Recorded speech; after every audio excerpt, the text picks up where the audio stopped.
Convidamos a Cristian Quiroga, que es especialista del programa Escuelas Verdes del Ministerio de Educación. ¿Cómo estás, Cristian? Buen día. Hola, Sergio, buen día, ¿cómo estás? Bien, empecemos por dar explicaciones claras y sintéticas que puedan entender todos sobre qué es el cambio climático. Bueno, mira, el cambio climático como tal se define como una variación en los patrones climáticos del planeta, o sea, a una escala planetaria. El IPCC, que es el panel de expertos intergubernamental del cambio climático, tiene una definición propia para este cambio climático que se está presentando ahora, actualmente, y es una alteración del clima atribuida directa o indirectamente a la actividad humana como consecuencia de una alteración de la composición de la atmósfera. Es decir, lo que hacemos nosotros, Cristian, ¿no? Cuando andamos en un automóvil, cuando estamos cosechando en el campo, cuando viajamos en un avión, estamos produciendo emisiones. De eso habla, ¿no? En nuestro diario vivir nosotros estamos produciendo gases de efecto invernadero constantemente. Con la simple respiración, digamos que hay un efecto invernadero natural, de origen natural, que puede ser de origen externo o de origen interno dentro del planeta. Los gases de efecto invernadero se generan por actividad volcánica, por la actividad respiratoria, por descomposición de la materia orgánica. Esos son fuentes naturales de gases de efecto invernadero. Pero el ser humano, durante los últimos 250 años, más o menos, ha extraído reservas de carbono que está en los combustibles fósiles y los ha emitido a la atmósfera directamente. Eso hace que la radiación solar, cuando incide en la superficie del planeta y se tiene que reflejar, digamos, durante la noche, volver al espacio, esos gases de efecto invernadero impiden que ese calor se regrese y el planeta se enfríe. Hablando de las emisiones, Cristian, sí. Esta semana veíamos un aviso de Burger King, creo que era, que hablaba de las emisiones que provocan las vacas. ¿Cómo es eso? El metano, claro. Los rumiantes, que son básicamente las vacas, producen durante su proceso digestivo gas metano, que es uno de los principales gases de efecto invernadero y que tiene aproximadamente 20 veces más efecto que el dióxido de carbono. Es decir, una molécula de metano produce el calentamiento que puede producir 20 moléculas de dióxido de carbono. Y entonces es muy importante conocer que la ganadería es uno de los principales fuentes de emisiones de gases de efecto invernadero, que digamos que eso no lo tenemos muy claro, pero sí, efectivamente. Cuando hablamos de huella de carbono, ¿de qué estamos hablando? Bueno, mira, como te comentaba, todas nuestras actividades generan gases de efecto invernadero. La huella de carbono es un indicador de la cantidad de esos gases de efecto invernadero que estamos emitiendo por nuestro diario vivir. Entonces, es un cálculo estimado que nos da una idea de cómo estamos contribuyendo a este efecto invernadero y por consiguiente al cambio climático.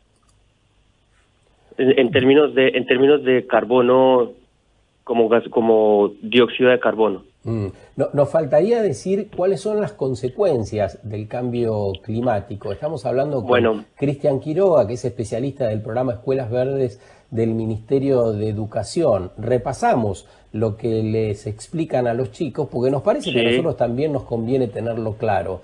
Así que vamos ahora a las consecuencias, según lo que ustedes transmiten. Como te comentaba, el cambio climático es una alteración del clima planetario a escala global. Y los estudios de los expertos indican que estamos aumentando más o menos en 0.5 grados centígrados en promedio la temperatura de la atmósfera. Hasta el momento estamos viendo que los fenómenos extremos se están dando, como sequías, incendios, inundaciones, con una frecuencia mayor que la que se estaba dando anteriormente. Y proyectan que de seguir con esta línea de tendencia al año 2100, el aumento en la temperatura promedio del planeta puede estar por alrededor de los 6 grados centígrados. Eso sería prácticamente catastrófico. Sí, es imposible la vida. Es imposible la vida. Es imposible la vida como la conocemos. El de hielo de los casquetes polares, la variación del permafrost en el hemisferio norte, en el Ártico, de hielo, el aumento de los niveles del mar, en las horas, muy seguramente la desaparición de zonas costeras, las olas de calor, intercambiadores del mar, es decir, hay una corriente interoceánica que funciona básicamente por la diferencia de temperatura entre los polos y el trópico. Eso se vería afectado totalmente, prácticamente acabando con la vida marítima o cambiándola totalmente. Entonces, la lista sigue y sigue. Hagamos algo. Tiempo, dime. Hagamos algo, digo. Hay que hacer algo ya. ¿Cómo revertimos el fenómeno? Hay tantas cosas por hacer. Mira, el panel de expertos se reúne una vez al año y dice qué es lo que tenemos que hacer, y los gobiernos, digamos, que toman cartas en el asunto, pero de manera voluntaria. Es decir, esto no es ningún mandato para ninguno. Toman las cartas necesarias y los comunican una vez al año, pero solamente a escala gubernamental. Nosotros, como ciudadanos, tenemos también la obligación de hacerlo, y no tenemos que esperar a que los grandes empresarios o a que nuestros mandatarios tomen decisiones y nos digan qué tenemos que hacer. Sabemos cuáles son las fuentes de gases de efecto invernadero, que son la ganadería y la agricultura, el transporte, las fuentes de energía, y lo que tenemos que hacer es simplemente comenzar a reducir. ¿Cómo? Mira, la parte energética. Solamente en Cava, el 58% de las emisiones de gases de efecto invernadero provienen de las fuentes energéticas, es decir, de la producción de energía eléctrica.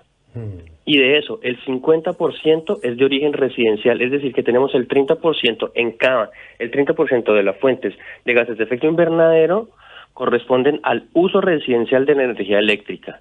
¿Cómo podemos reducir eso?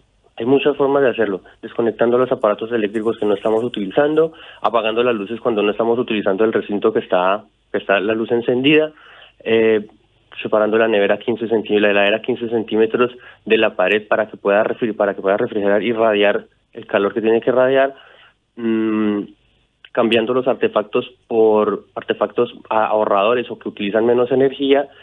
Hay muchas cosas por hacer. En cuanto a la ganadería y la agricultura, podemos revisar o mejorar nuestros hábitos alimenticios, reducir un poco el consumo de carne, revisar las etiquetas de los productos para comenzar a consumir productos locales y que no tengan mucho traslado, porque en el traslado sabemos que el transporte también emite gases de efecto invernadero por la combustión de combustibles fósiles. Entonces, hay muchas cosas por hacer: reciclar, el compostaje, huertas urbanas, hacer tu propia huerta en la casa, hacer tu propio compostaje, separar los residuos. Estamos cerrando, Cristian, pero estamos cerrando. Quisiera que Cruz pueda leernos algún mensaje. Me dice que hay mensajes de los oyentes para vos, así que por ahí tenemos tiempo a responderlo en 30 segundos. Sí, claro. Sí, claro, cuéntame. Uno importante que entra es de Rosana Giacobini, por ejemplo. Dice: hola, Sábado Verde. Es importante aclarar que el efecto invernadero es un mecanismo natural que permite la vida en nuestro planeta. Claro, como te comentaba, hay efecto invernadero que es natural y otro de origen antrópico. El efecto invernadero de origen natural claramente es el que te comentaba. Claro. Inicialmente, y que sin eso más o menos la temperatura media del planeta estaría por debajo de los 15 grados centígrados. O sea, gracias a los gases de efecto invernadero se da la vida en el planeta, claramente, pero nosotros estamos haciendo una contribución mayor a la necesaria. Exacto, estamos haciendo un agregado.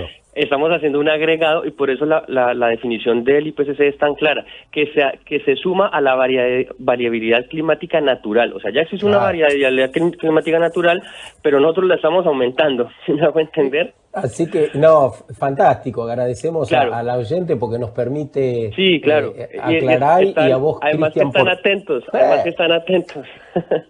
Cristian, por tu entusiasmo, abrazo grande. Gracias, bueno, muchas gracias, Sergio, buen día. Que tengas buen día, Cristian Quiroga.